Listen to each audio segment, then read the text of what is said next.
నమస్తే అండి అందరికీ. ఇప్పుడు మనం అయితే మన కొత్త బండి Mahindra Yuvo Tech plus 575D 4-wheel drive బండి అయితే రోటోవేటర్లో పెట్టడం జరిగింది. పర్ఫార్మెన్స్ అయితే చూడండి మీకు కూడా ఎలా అనిపించింది. ఇది రోటోవేటర్ కూడా మనది, ఇది మహేంద్ర రోటోవేటరే.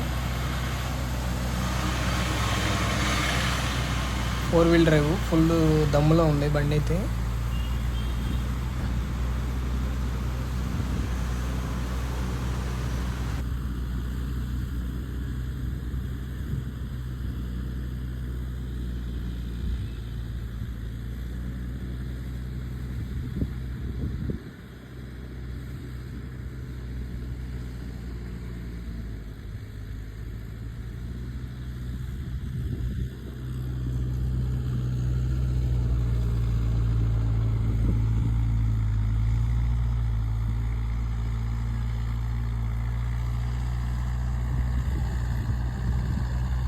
మరిన్ని వీడియోల కోసం మన ఛానల్ అయితే సబ్స్క్రైబ్ చేసి పెట్టుకోండి.